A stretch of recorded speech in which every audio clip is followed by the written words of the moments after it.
Hey Team Beacon! So in today's lecture, we're going to have our final discussion of the particle on a line / particle on a plane / particle on a box model. And my goal in today's lecture is one, to relate our particle in a box models to some very practical concepts of energy transitions, light absorption, and light emission. And then two, to use this model that we've developed in order to talk about some general principles of quantum mechanics and what makes a particle quantum mechanical in the first place.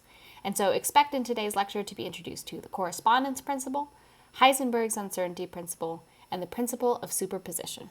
Let's go ahead and get started.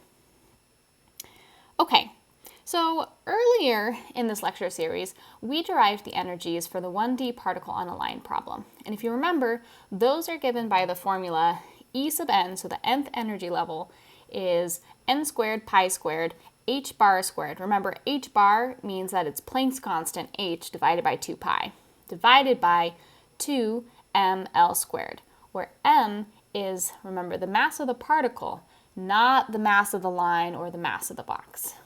And we talked about how for this energy, set of energies, we can draw an energy level diagram. And so what I've drawn to the right side of this page is a qualitative energy level diagram for the particle on a line problem. And so where we want to go in order to talk about light absorption and emission is talk about transitions between energy states. Because if you remember from general chemistry, transitions between states lead to either the absorption or the emission of a photon. And so a question for us is, what is, according to this particle on a line model, the energy change delta E associated with a particle transitioning from the nth plus 1 state to the nth state? So we're going to start in state n plus 1, and we're going to go down to state n. Go ahead and pause the video at this point, because I think this is a problem that you can do on your own. So you're going to pause the video, see if you can give me a formula for delta E in terms of n, and then when we come back, we'll go over it together.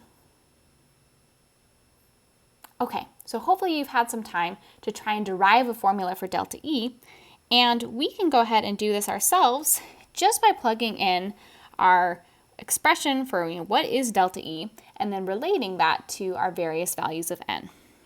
So delta E is the initial minus final state, which means that we're going to calculate E of our final state, that's the nth state, minus E of the nth plus 1 state. Plugging in values from our formula up above, I'm going to go ahead and pull out all of the constants right away because I know that those are not going to change between these two values. And then what we need to worry about is n squared minus n plus 1 squared. Again, because we're talking about the nth energy level and the n plus 1 energy level. And so my last step is going to be to take and distribute in order to simplify this formula a little bit. And so if we notice that n plus 1 squared distributes to n squared plus 2n plus 1, then that means our final formula for delta E is going to be delta E is equal to a set of constants times negative 2n minus 1. Or if you like, I can pull this negative sign out in front and get 2n plus 1. And hopefully that's also what you got when you did this problem. This formula isn't maybe quite as important as some of the other ones that we've derived, again, because I think if you know what the value is for E sub n, you can derive this formula pretty easily. But it does help us think about transitions between energy levels, and so we're going to go ahead and put a box around it because you will use this formula a couple times in your homework. It's important to remember that this formula only works if we're talking about energy changes between successive levels, and of course you have to remember which is the n plus 1 level, which is the nth level. So I prefer to just use the formula that you have at the top of the screen in blue. If you like the purple formula better though, go ahead and use that one. And so when we're talking about energy transitions, let's go ahead and do a brief review of general chemistry, where you learned, especially when you were talking about the Bohr model in GChem, that an electron transitioning between two states leads to the emission or the absorption of a photon. So to see this in action, let's go ahead and do an example where we have a 5-electron system. So I'm going to put in the ground state my 5 electrons, and a light absorption process is going to be when I have a photon that comes in and can excite one of my electrons to a higher energy state. So for example, let's suppose I have a photon that helps me excite an electron from the n equals 3 state up to the n equals 4 state. So in that case, this would be my delta E. And the energy that the photon has to have that helped me with this light absorption process has to be exactly the same size of energy or amount of energy as delta E itself. And so this right here would be the energy of my photon, and this would be a light absorption process.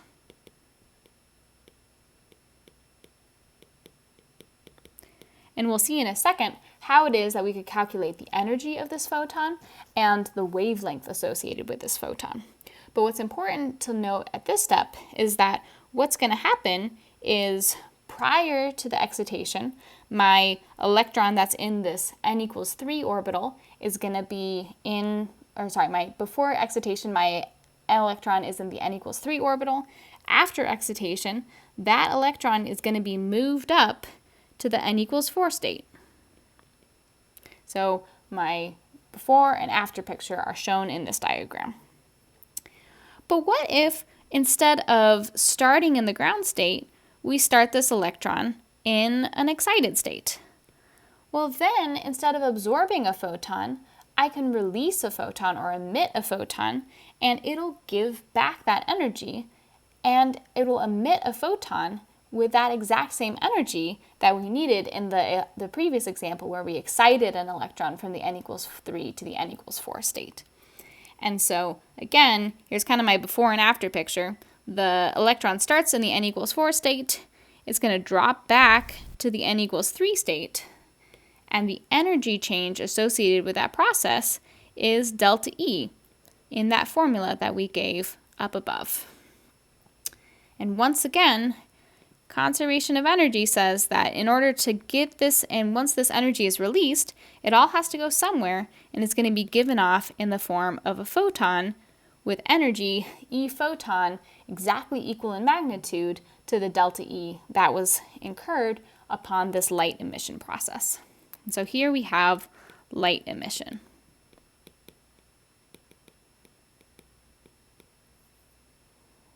Okay.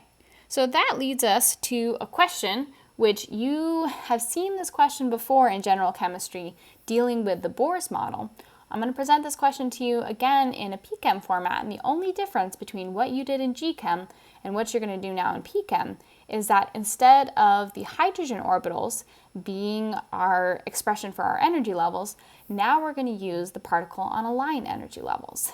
And so I want you, again, in a second to pause the video, and the question you're going to address is what wavelength of light would be emitted by an electron on a line transitioning from the n equals 3 to the n equals 2 state in this case, if the length of that line is 568 picometers. So go ahead and pause the video in order to answer this question. I'm going to give, in a few seconds, a hint to this problem, and if you need it, and then I'm going to go through the total answer to the problem.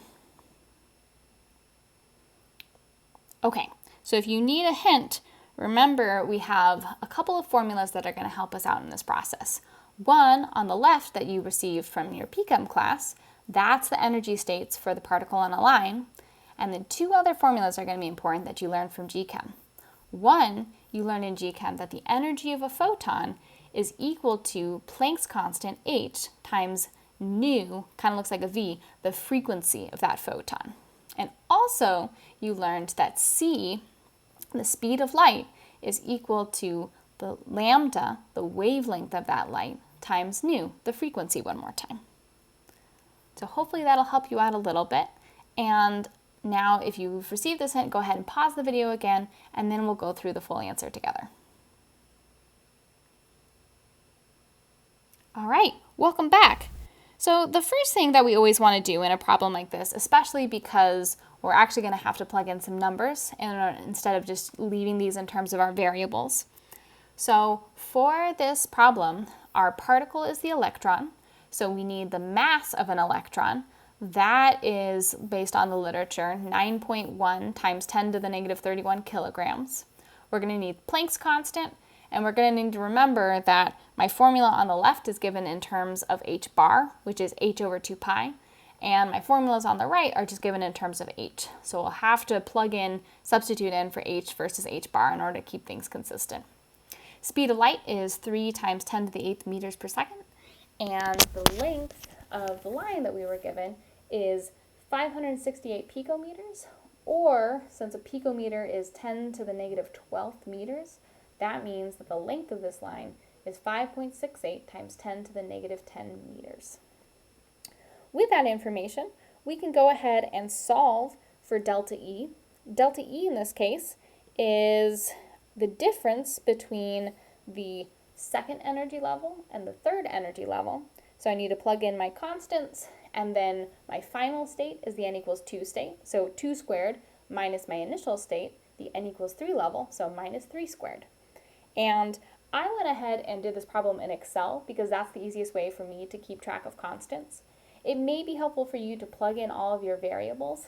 So long as everything is in SI units, as I presented it on this slide, then you'll know that all of the units are going to work out. We'll be left with an energy in joules. But if you like, you can go ahead and confirm that for yourself. And if you made the mistake of plugging in your length in picometers, those aren't SI units, and so in that case you would need to do a conversion before you will end up with a delta E in joules. But our energy ends up being, again, it's a negative energy because we're releasing energy, so negative 9.3 times 10 to the negative 19th joules. That's half of the problem. Now we need to figure out what that is in terms of a wavelength. So because conservation of energy is at play here, any energy released by the electron as it falls back down to the ground state is going to be emitted as a photon, and all of that energy is going to go to the photon.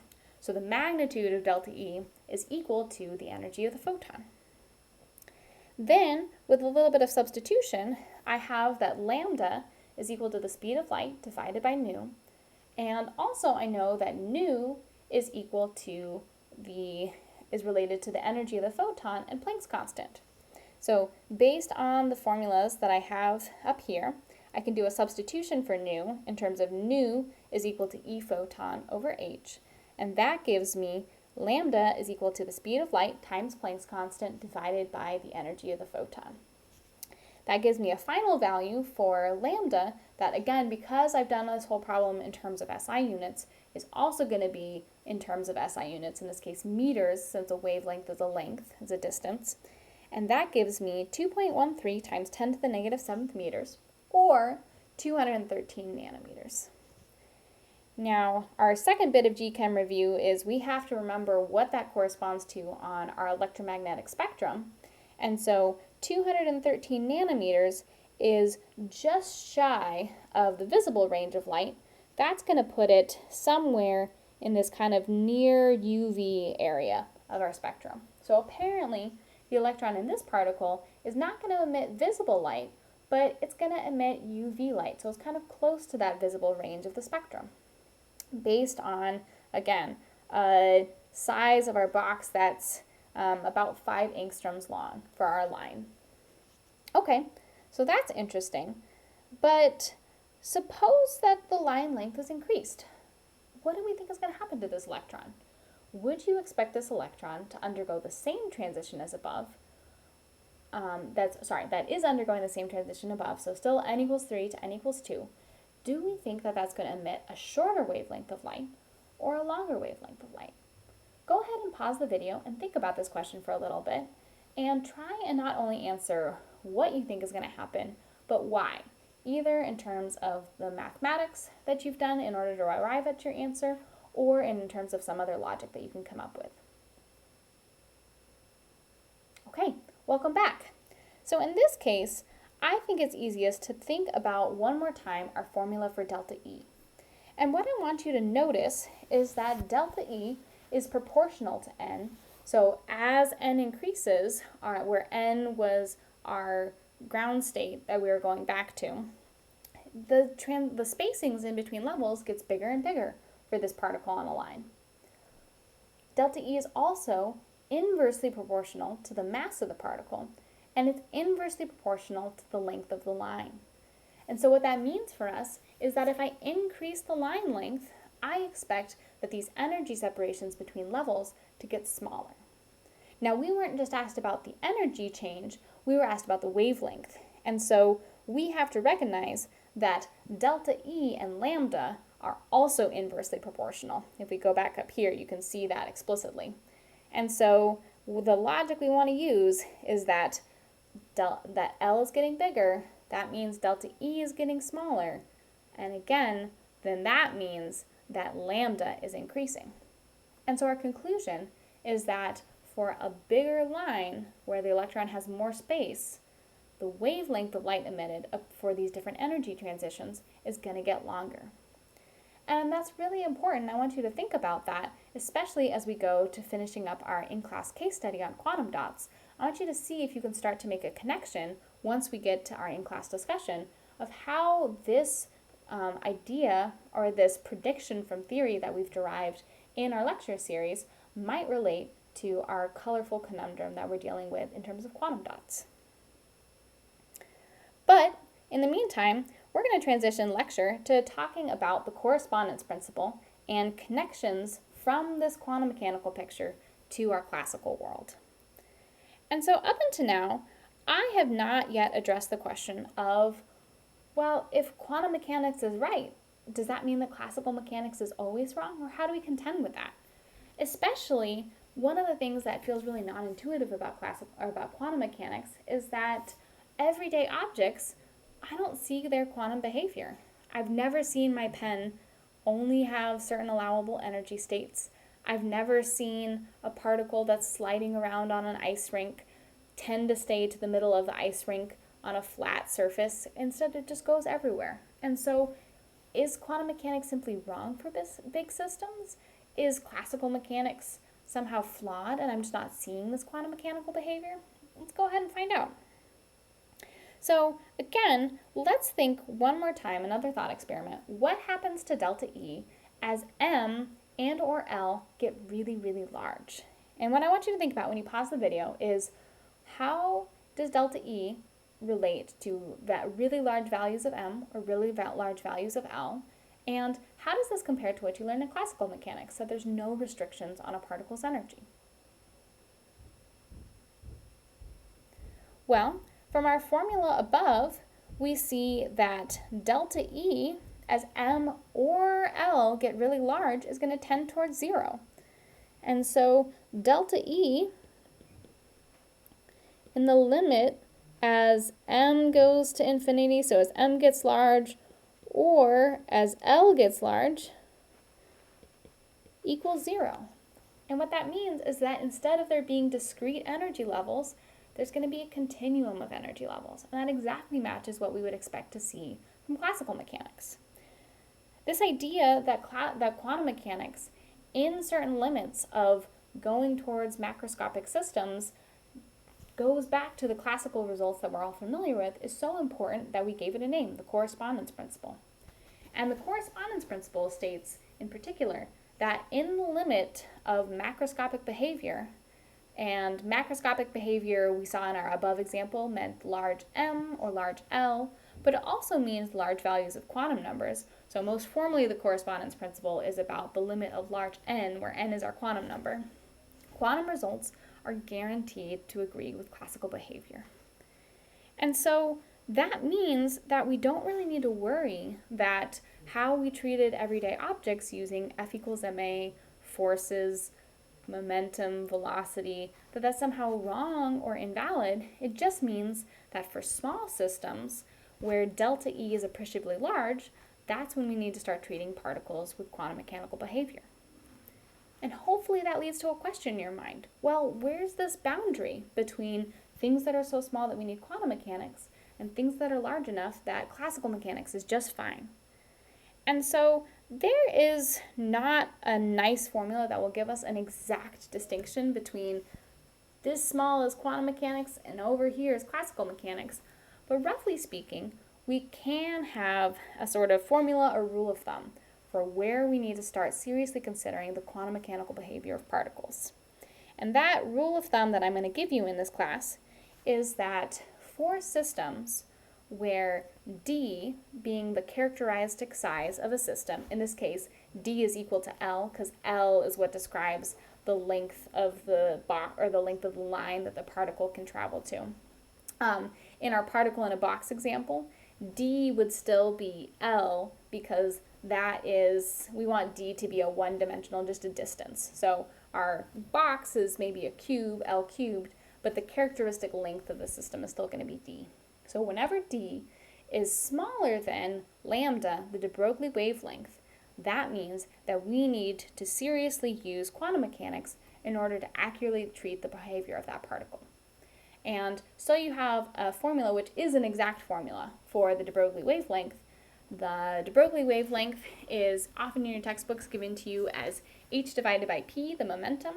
Sometimes it's useful to interpret that in terms of the mass of the particle and the temperature of the particle. And so on the slide, I've given you the formula lambda is equal to h divided by square root of 3 times m, the mass of the particle, times kb, Boltzmann's constant, times t, the temperature that the system is at. And so what you can see is that a particle may not universally exhibit quantum mechanical behavior, but smaller masses tend to be more quantum mechanical. Things at lower temperatures tend to be more quantum mechanical, and systems that have small lengths of confinement tend to be more quantum mechanical. And so in all of those cases, that means that we might have to think about certain systems before we can say whether or not quantum mechanics is needed. And on the homework, I'm going to give you a couple different opportunities to think about systems that you may think would be quantum mechanical, but in fact they're large enough or at high enough temperature to not need those sorts of effects. So our big takeaway is that small systems must be treated quantum mechanically. Schrödinger's equation is the only way to handle those systems. Big systems can also be treated using quantum mechanics. That's what the correspondence principle tells us. Quantum mechanics is never wrong, but in practice, it's often most easy to use classical mechanics. And so the last thing that I want to talk about during today's lecture is, well, now that we've had an example of the particle in a box, we've talked a little bit about some of the results that arrive when we use Schrödinger's equation to solve for a system. What does it mean for a particle to be quantum mechanical? And so, in a sense, we can answer this question by saying all particles are quantum mechanical. All systems obey the Schrödinger equation. I put a little star next to all because in case there's some physicists watching, you may know that particles that move extremely fast obey relativity, and relativity and quantum mechanics don't necessarily play nicely together at first flush. We need quantum field theory in order to tackle those systems. For a Chem 346 perspective, or really for any professional chemist need to know behavior, quantum mechanics works for all systems that we would ever treat as chemists. And so there's a few properties that make particles that are small, or again, that are at low temperatures, small, and confined to very small areas, differ from large ones. And colloquially, that's often what we mean when we say that this is a quantum mechanical particle. Not that it's somehow that a basketball isn't quantum mechanical, it is, but a small particle is unique and differs from classical mechanical results in the following ways. This is a non-exhaustive list, but it's going to be what's important for our purposes. Quantum mechanical particles almost always exhibit quantized energy levels. So we can't have a continuum of energy states, only discrete energy levels. And those discrete energy levels are characterized by quantum numbers. The second thing that makes a quantum mechanical particle quantum mechanical is the Heisenberg uncertainty principle. You learned about this a little bit in general chemistry, but now we're going to give it a specific quantitative formula to treat it. The Heisenberg uncertainty principle states that the position and momentum of a particle cannot be known simultaneously. And in fact, there is a rule that if we calculate the standard deviation of the position x using our formula that we learned way back in lecture 1, so that's the square root of the expected value of x squared minus the expectation value of x, the position, squared. And you may have learned from your homework, remember, the squared factor inside the brackets for the expectation value is different mathematically than placing that squared outside of the brackets. So this expression doesn't trivially evaluate to 0, it evaluates to a number greater than 0. And then the same holds true for the momentum. We can calculate the standard deviation of the momentum. Heisenberg's uncertainty principle says that if I take those two quantities, multiply together, the smallest that can be is h bar over 2. And so when we say that we can't know these simultaneously, in order for this inequality to hold, there has to be some uncertainty or some amount of variation in both x and p in order for this to work. And I'll note that Heisenberg's uncertainty principle most commonly gets talked about in terms of this related pair of variables, x and p, but there's other pairs of variables that also obey an uncertainty principle. E, the energy, and t, the time, are a classic example of this. And so, although the position momentum uncertainty is the only uncertainty principle that we're really going to focus on in this course, just do note that in the literature, there's other related uncertainty principles that fall under this category, and each have their own special inequality. Okay, so we know that we have quantum numbers, we know that we have uncertainty in our position and momentum. This, by the way, I should say before moving on, is why our particle in a box, it's not E, the n equals 0, that's our lowest energy state where the particle is at rest. A quantum mechanical particle, if it were at rest, would have a precisely known position and momentum, and that just can't happen. So n equals 1 is our lowest energy state. Our particle that's in a box never is at rest. It always has at least a little bit of energy so that it can obey this Heisenberg uncertainty principle. And then last but not least, a property that all of our particles obey to be quantum mechanical is that they can be found in what's called a superposition of states. So what do I mean by this? Thus far, I've really focused our attention on solving the time-independent Schrodinger equation, which tells us when I solve for psi of x, or as we found out since there's many solutions often to Schrodinger's time-independent equation, psi n of x, we've discovered what the stationary states of a particle are. Now, this phrase can be a little bit misleading if you think that stationary state means that the particle is at rest. And that's not what that means. Stationary state means that the wave function of the particle is constant and it doesn't vary in time. And since psi of x is constant and doesn't vary as a function of time, that also means that psi squared, or its probability distribution, also is invariant with respect to time. However, in general, particles are subject to the more general, more universally true time-dependent Schrodinger equation. On Moodle, I've posted a derivation of the equation that I've shown at the bottom of this screen, which tells us how we can go from the time-independent Schrodinger equation to the time-dependent Schrodinger equation. But what I really want to focus our attention on and hone in on in this course is less so the derivation and more the end result. I want you to notice that the general solutions to the wave function, which can now vary as a function of position and time, is a sum, or to use mathematically precise language, a linear combination of our stationary states, psi n of x. And so notice that what's present in this equation is each value of n can contribute to the wave function, and we have psi n of x times an exponential that has the energy of that nth stationary state found within the exponential that governs the time-dependent piece of our wave function. These coefficients, C of n, are not something we're going to worry about calculating in this course, but as a hint, they're really related to our normalization condition. And so if we start the particle in a certain state, you can calculate these Cn coefficients, and they represent both our normalization condition, ensuring that the particle has a 100% chance, still even in this time-dependent form, of being somewhere. And they also control sort of the relative weights of what stationary state does the particle most resemble. So it's kind of a probability distribution of stationary states on top of the probability distribution of the stationary states themselves and what positions are present in those stationary states. And so what I want you to notice here is that solving for the stationary states can be really useful for us. The time-independent Schrodinger equation is always our starting point for trying to understand the general behavior of multiple particles. But I also want you to notice that a particle can be in kind of halfway in between two different stationary states. We call that a superposition of states.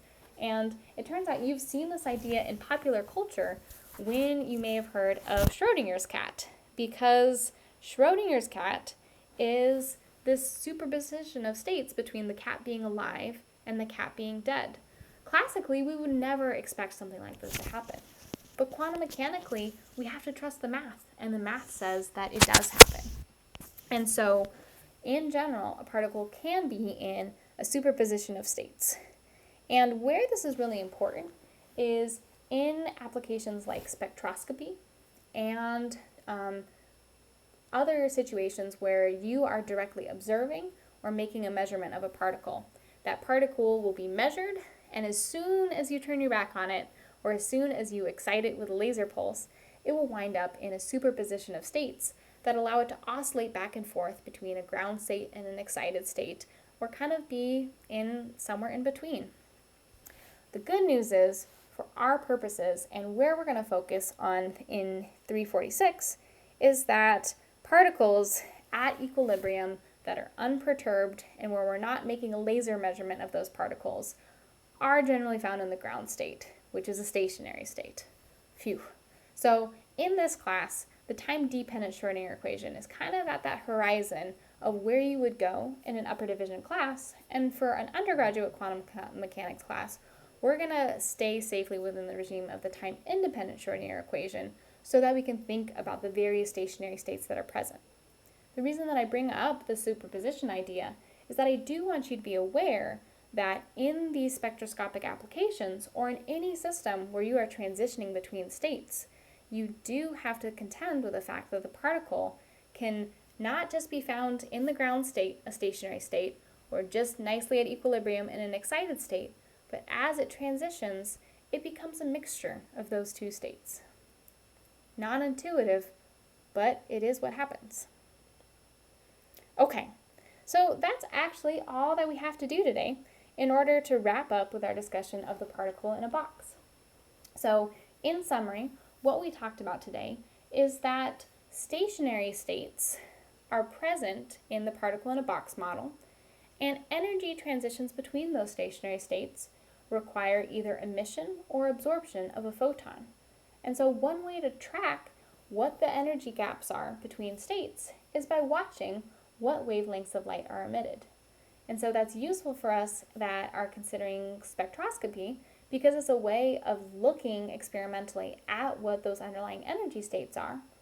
Or you could take more of an engineering perspective and say that we now have a model that allows us to take the mass or the length, which are two parameters of the model that we can control by putting in different particles or different box lengths, and then we can get out different colors of light as a result, and we can know that the reason that that happens is because of energy transitions between states that are predicted by Schrodinger's equation. If that's not cool, I don't really know what to tell you. I think it's super cool. The second thing for our summary is that we use this particle in a box example to talk a little bit more generally about things that are just true of quantum mechanical particles in general. Quantum mechanical particles obey the correspondence principle, meaning that as we approach high values of n, or as our system gets large, it starts to look more and more like what you would predict from classical mechanics. We also talked about the Heisenberg uncertainty principle. Quantum mechanical particles have positions and momentum that can't be precisely defined both at the same time. And so there's an inequality that governs to what extent we can precisely know the position and the momentum of a particle. And that maximum product of the two uncertainties is equal to, our minimum product of the two uncertainties is equal to h bar over 2. And then last but not least, we talked about how our time-independent Schrodinger equation gives us the stationary states that are needed in order to provide the general form of the solution to the time-dependent Schrodinger equation. And both the stationary states and their corresponding energies show up in that equation. And what that means for us is that when a particle is measured or excited by a laser pulse, that particle can be found in a superposition of stationary states rather than uniquely in one stationary state at a time. All right, that's all I've got for us, folks, and I look forward to seeing us all in class. Take care.